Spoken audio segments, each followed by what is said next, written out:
My brothers and my sisters, lean in with me for a moment. Imagine an old wooden table, a single lamp, and on that table a worn envelope from Jamaica, edges cracked, ink faded, but the message inside still burning like fire. They say this letter was never meant to be heard in our churches, in our living rooms, in the hearts of elders across the ocean. They say it was meant to stay hidden in a drawer, buried under dust and silence. Tonight, I want to read that letter with you, line by line, feeling every word like a drumbeat in the chest. Because when Jamaica whispers to Africa, when an island that has carried chains and struggle speaks to a captain on the continent, something powerful begins to move. Something ancient wakes up. Before we go any further, I want to invite you, with all respect and love, to stay with this message and to subscribe to this channel so that every time truth knocks on the door, your spirit will be ready to answer. For the elders, for the grandchildren watching beside you, this story carries your name, your pain, your promise. Let your heart remain in here. My brothers and my sisters, let me take you back to a quiet morning in Kingston, where the sea was calm, the breeze slow, and the streets carrying that mixture of struggle and song that only Jamaica knows so well. On that morning, an old civil servant, his name gently withheld out of respect, walked into a storage room beneath a government building.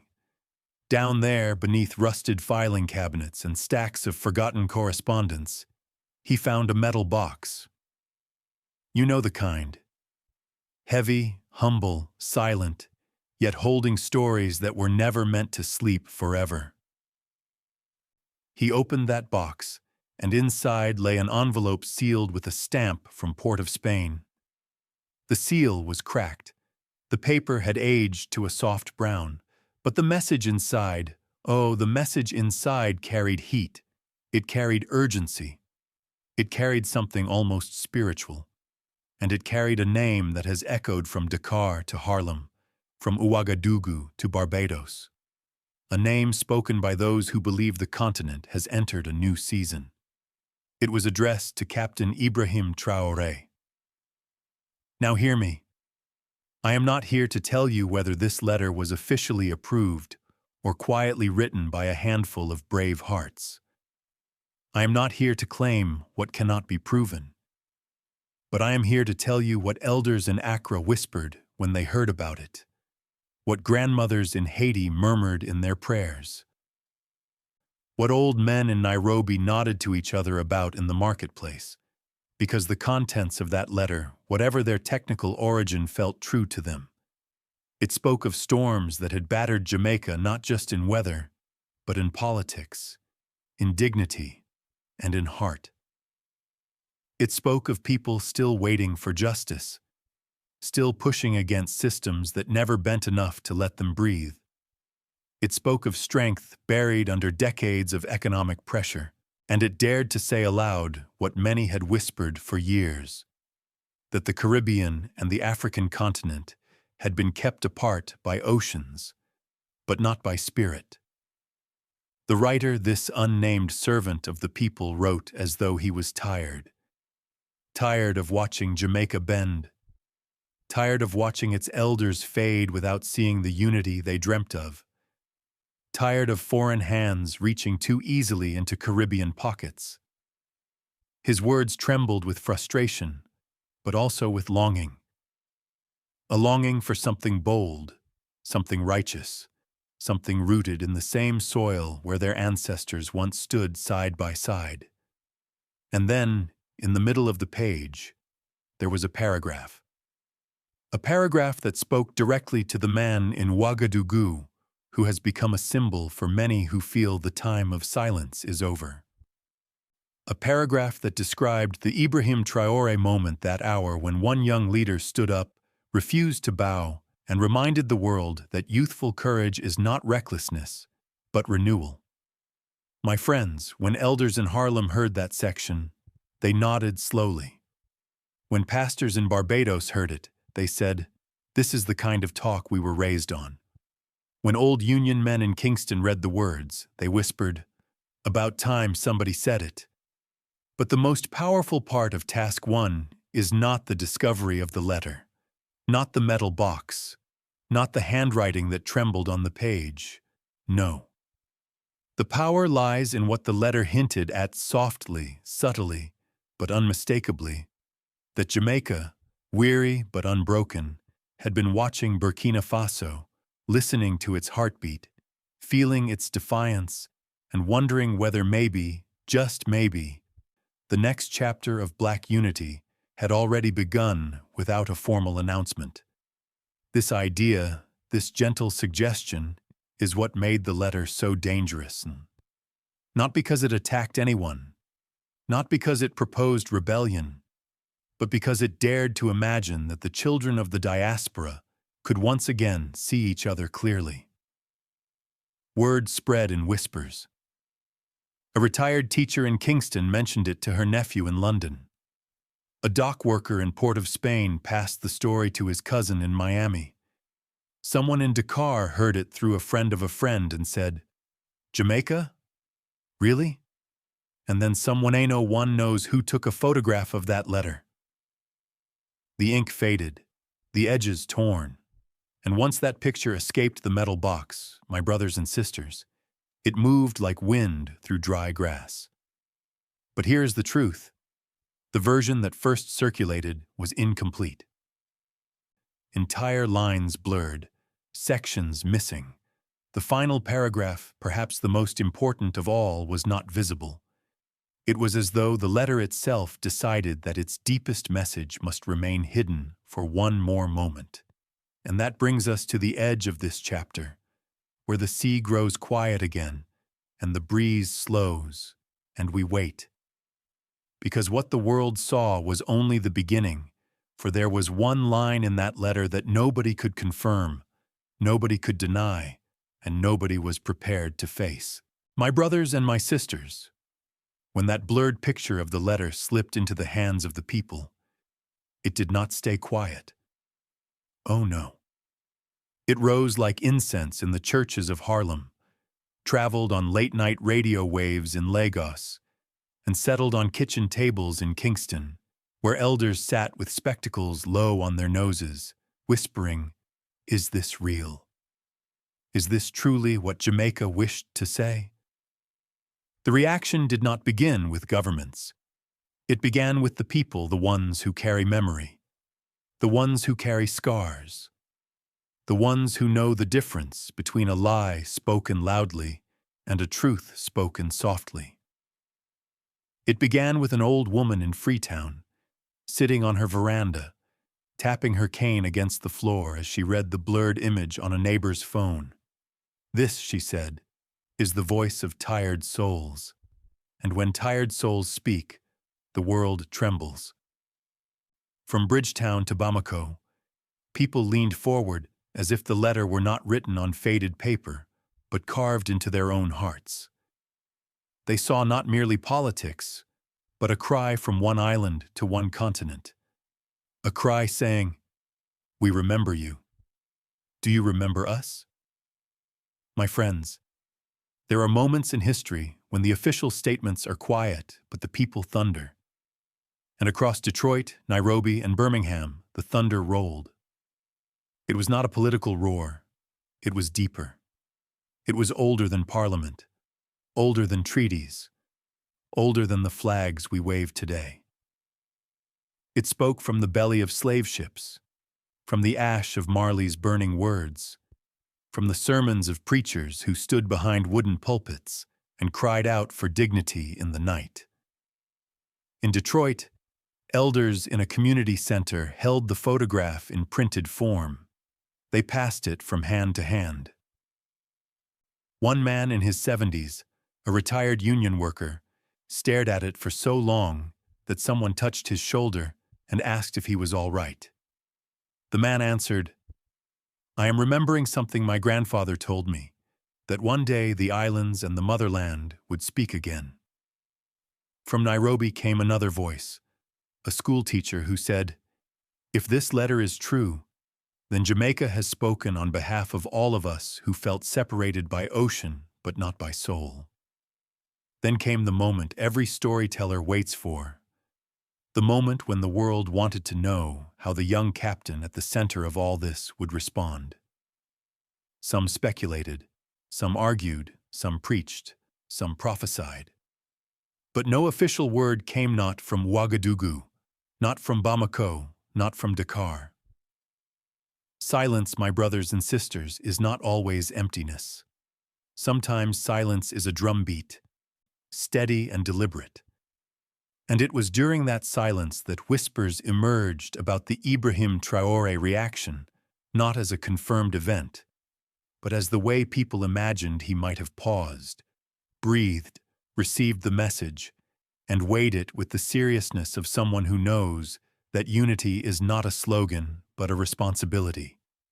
In Birmingham, an elder pastor said during a prayer meeting, "This silence is not avoidance. This silence is discernment," and the congregation hummed in agreement. One of the most striking reactions came from Dakar, where a group of young men sat in a circle and read the letter aloud. They read it slowly, as if letting each line sink into their bones. When they reached the paragraph praising courage, one of them said, "This is not just for Traoré. This is for all black youth who think leadership belongs only to the old." But my brothers and sisters, the most powerful reaction came not from youth, nor from activists, nor from scholars. It came from elders, the ones who have lived long enough to know when history is shifting under their feet. An 83-year-old Jamaican man living in Harlem stood in his church basement and said, "If Jamaica is calling Africa, then Africa must answer. Not with weapons, not with anger, but with remembrance." A grandmother in Lagos said, "We prayed for this day, even when we stopped saying it aloud." A retired nurse in Bridgetown said, "This letter is not about politics. It is about belonging." The reactions were not coordinated. They were not organized by parties, nor movements, nor speeches. They rose like a tide from hearts that had waited too long to hear one another again. But as powerful as these reactions were, they were all missing something. They were responding to the blurred image, the partial photograph, the incomplete message. They were reacting to a door that had only been opened halfway. For the real turning point, the real fire was hidden in the part of the letter that no one had yet seen. The missing lines, the faded ink, the words someone had tried to cover or protect, or perhaps simply forgot to preserve.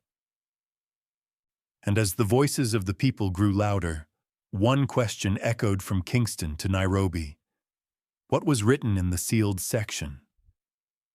My brothers and my sisters, when word of that incomplete letter reached Port-au-Prince, it did not simply drift across the streets like morning mist.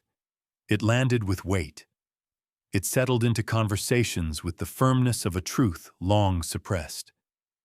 People did not ask whether the letter was official, nor did they debate signatures and seals. They asked instead, why now? And why only a fragment? In Addis Ababa, elders gathered in a modest cafe, their hands wrapped around small cups of coffee as thick as memory. One elderly man said, "When a people speak from their soul, the whole world feels the vibration."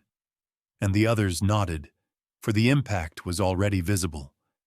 Debates sparked gently, cautiously, but with a seriousness that could not be ignored. This was not the noise of political frenzy. This was the deep hum of a community waking up from a long sleep. The consequences were not immediate explosions, not dramatic ruptures, but subtle shifts that move nations without headlines. In Kampala, pastors began preaching from pulpits about unity, about healing, about recognizing each other across the ocean. They did not mention any leader's name, nor did they speak of governments. Instead, they spoke of lineage, of dignity, of the silent suffering that had stretched from Caribbean plantations to African soil. And in Lusaka, a retired historian, his back bent, his voice trembling, told a small audience that the idea of Jamaica speaking directly to Africa was not new.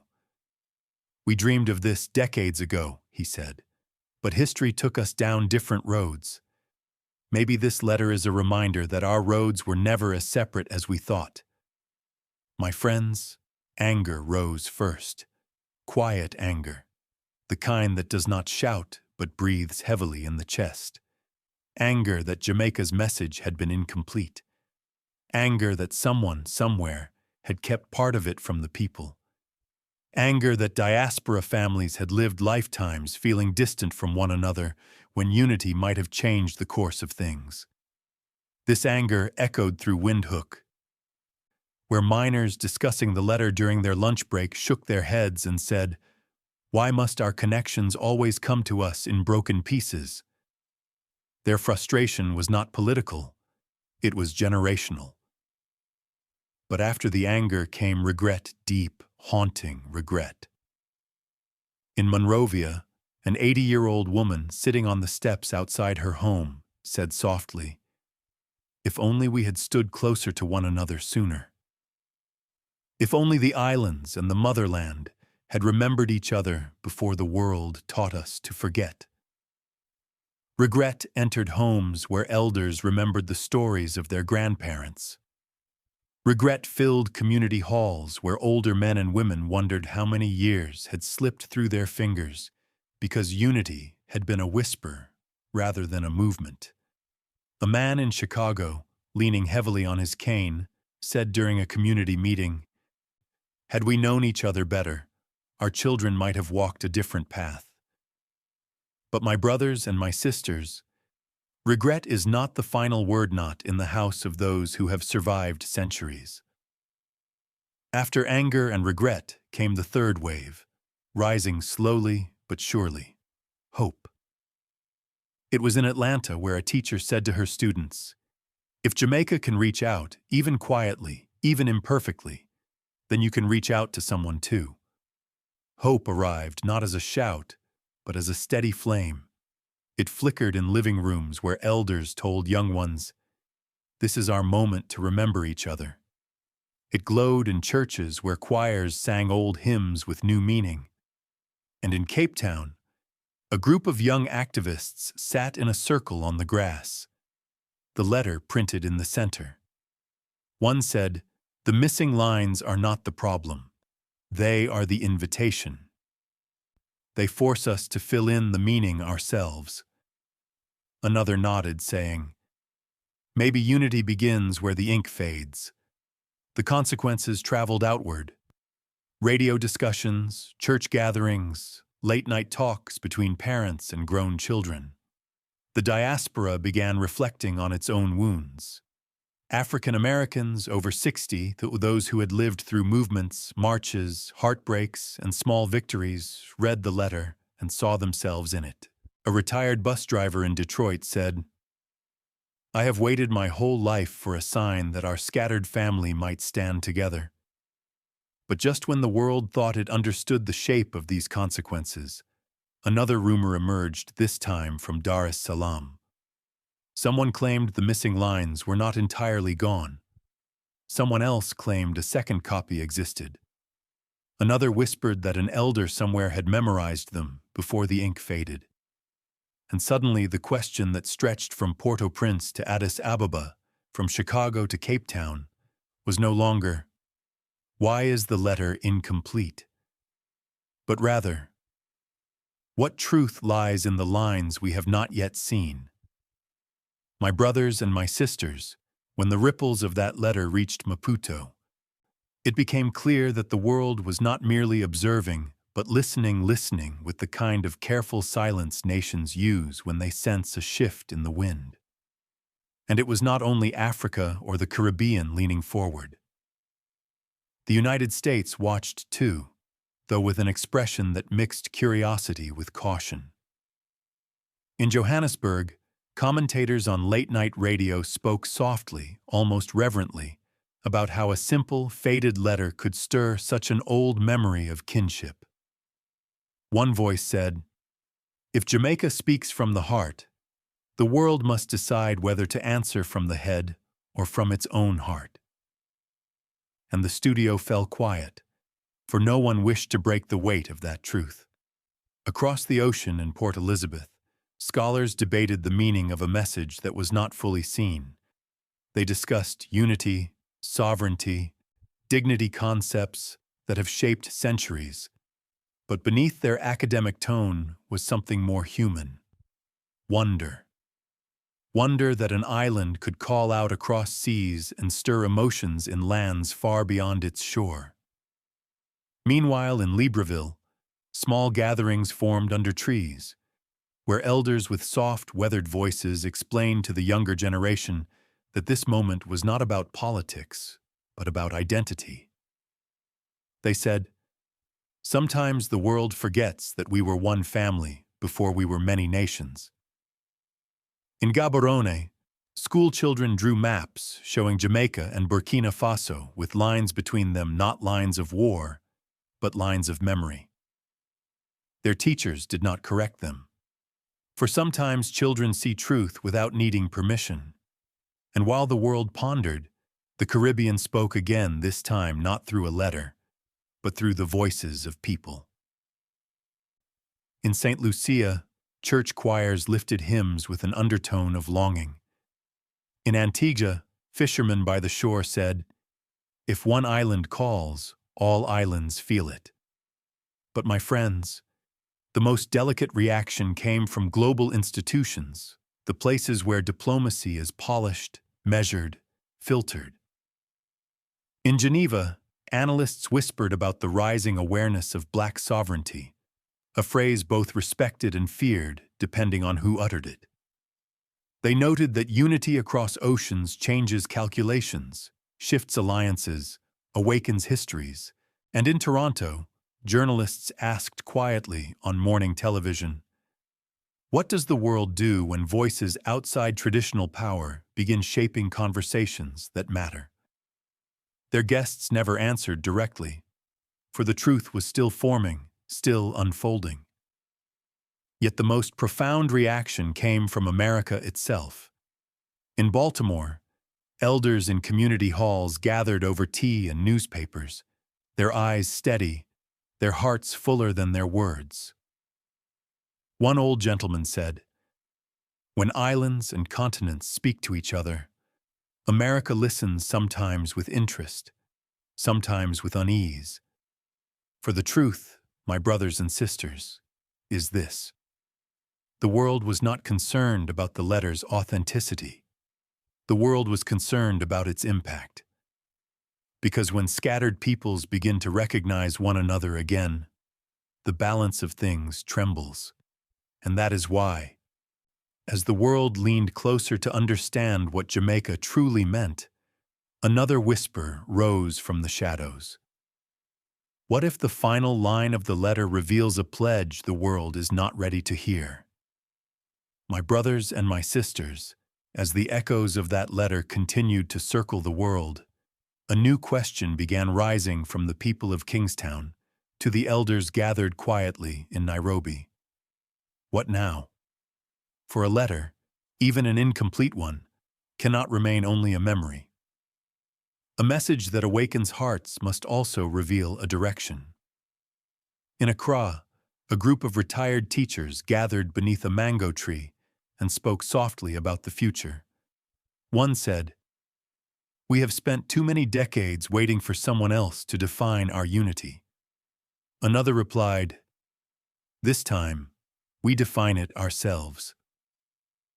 Their voices carried a firmness that comes only from a lifetime of seeing promises made and broken, yet still choosing hope. Across the water in Bridgetown, young adults met in community halls, discussing what it would mean for Caribbean nations and African nations to speak with one another again, not in whispers, not through intermediaries, but directly, as family long separated. Some imagined cultural exchanges, others imagined economic bridges, others simply imagined conversations that honored the past without being trapped by it. And in Mombasa, elders spoke to youth on shaded porches, reminding them that unity is not forged in speeches, but in commitment. If Jamaica calls for connection, one elder said, Africa must be steady in its answer, not impulsive, not fragile, but steady. The young men and women listened, their faces reflecting a seriousness far beyond their years. Even in the United States, far from the Caribbean breeze and African soil, the road ahead became a subject of quiet, profound reflection. In Milwaukee, African-American elders, many of them over 60, many of them bearing lifelong memories of segregation, struggle, and survival, said during a community gathering, "Whatever unity emerges from this moment, we must be part of it." Our history sits in the middle of this bridge, and from Castries to Abuja, the same truth echoed again and again. Unity would not be built by governments alone. It would be built by grandmothers telling stories, by choirs raising their voices, by elders refusing to let their lineage be forgotten. It would be built by ordinary people choosing to recognize each other once more. Yet the future was not just about unity. It was about courage. In Georgetown, a small group of students reading the letter aloud said, "If the islands and the continent begin to speak as one, the world may question it, may resist it, may fear it." But one student raised her hand and whispered, "Sometimes the world must be unsettled so the truth can stand." And in Philadelphia, a pastor speaking to his congregation put it even plainer. "The road ahead is not smooth, my brothers and my sisters. It is not easy. It is not paved with praise. It is paved with responsibility." If Jamaica truly meant what it wrote, then we must decide whether we walk forward with trembling feet or steady ones. For all across the diaspora, a single idea began to rise, gentle yet unstoppable, that perhaps the final meaning of the letter was not political at all, but generational, a call for the elders of every shore to stand again, to guide again, to speak again. Yet even with all these visions, hopes, and discussions shaping the future, one question still lingered above everything like a cloud carrying rain. What promise lies hidden in the final line of the letter, the line the world has not yet heard? My brothers and my sisters, now we arrive at the final line of that weathered letter line carried from Jamaica to Burkina Faso, not by wind or diplomacy, but by longing, by memory, by the quiet courage of a people who have suffered much, yet never lost the sound of their own heartbeat. When elders in Kingston first whispered this line, they said it felt less like ink on paper and more like a prayer spoken by ancestors. And when old men in Dakar heard it, they closed their eyes, for they recognized its weight.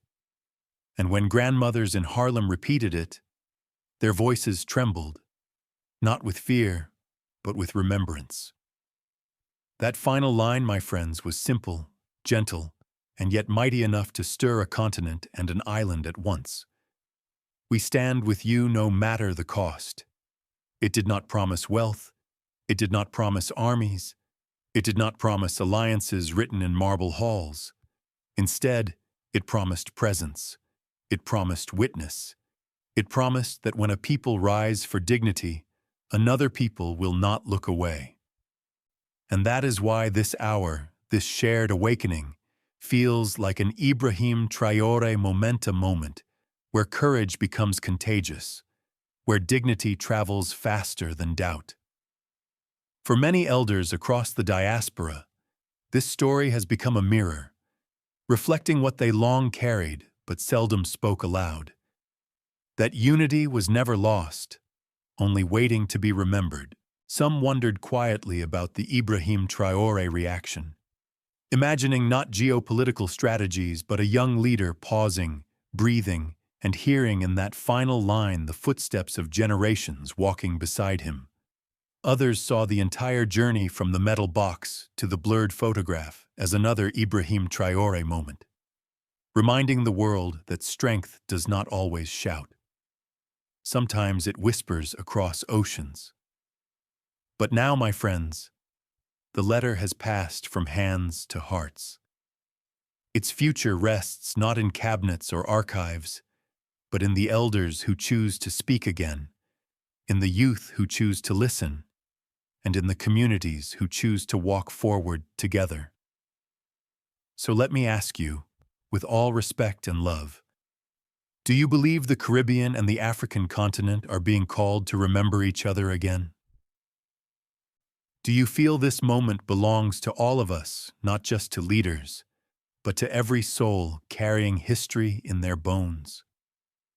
If your heart was stirred tonight, let your voice rise. If your spirit felt the weight of this letter, let it be known. Leave a comment below. Share your prayer, your hope, your warning. And if this message spoke to you, my brothers and my sisters, let your presence continue here, hit that subscribe button, and stay with this community. For the story is not ending, it is only beginning.